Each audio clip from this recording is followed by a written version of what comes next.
Mbote bandeko pe balandi nyonso bayebanso balandaka emission bokoko ya bayindo oyo epesami bongo na ndeko Kongo Alenga mwana ya mfumu Kimbangu ya solo bandeko kimi ezala kati na mabota na bino ya solo lelo ezali journée moko esengo boyebi eke Jean-Pierre Bemba Gombo oyo asali bongo 10 ans de prison uta bakanga ye na likambo etali crime oyo elekaka bongo na Centrafrique azali bongo libéré bandeko kokamwa boyebi eke mboka ya Congo depuis ye moko alobaki eke j'ai accepté inacceptable lelo oyo azali libéré na bandi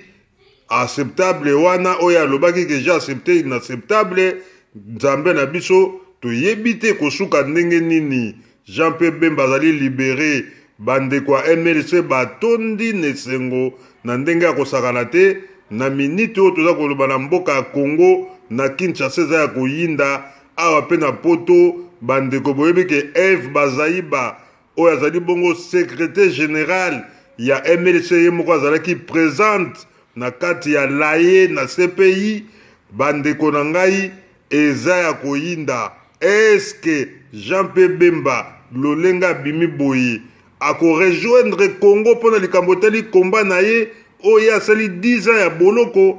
to ako rejoindre bandeko oyo ba ya opposition oyo bazali komi pesa na Moïse Katumbi azala candidat to patron na bango bandeko toyebi te boyebi eke Jean-Pierre Bemba ye azali pena na mapinga oyo azalaki bongo na nsima na ye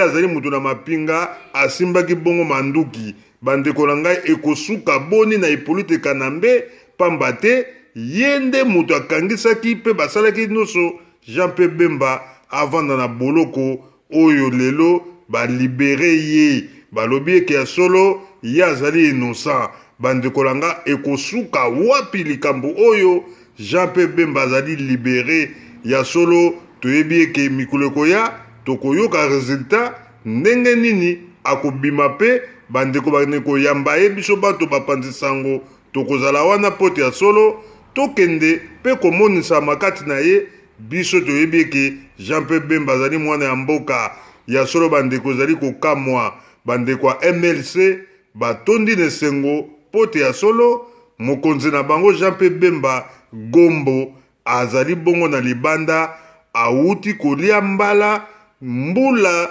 zomi oyo ye avandi na boloko bandeko na ngai ezali pasi pe mawa mboka na biso ya Congo tozali komona pasi eleki bandeko toza komiyeba te nani akolongolela biso Hippolyte Kanambe pote ya solo mboka na biso tosikola ngo ndenge tolobaki ete tozwa bokonzi ya mboka bandeko na ngai libération ya Jean-Pierre Bemba ekosukela biso ndenge nini eske mindele balibere Jean-Pierre Bemba pote ya solo osi balembi Hippolyte Kanambe pote bazongisa Jean-Pierre Bemba na ebonga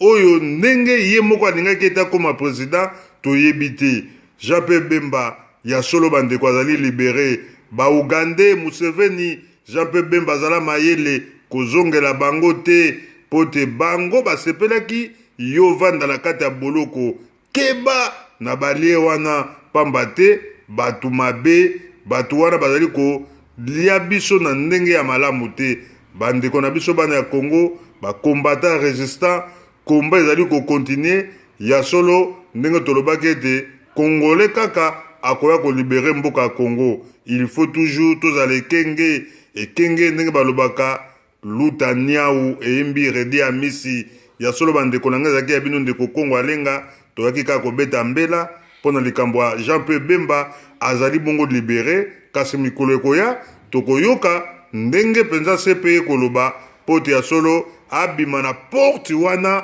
pe bandeko ya biso bakongolais toya koyamba ye pe bandeko ya MLC epai pe Eve Bazaiba azalaki na pointe ya solo bandeko botikala na kimia tozali kokoba esengo eza monene na bandeko ya MLC nzambe apambola bango pote ya solo baumeli mingi président na bango uta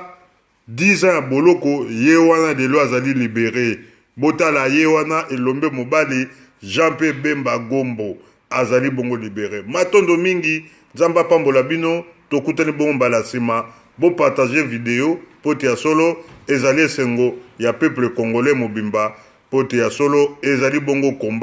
komba yango ezali kokontinue. Matondo na Jean Pierre Bemba pe na famille na ye ya solo ndenge abimi tika ete kimia ezala kati na biso bana ya Congo, libération ya Congo, banguna na bakolabo tokoyeba esika bokokimela. Matondo mingi ingeta Matondo.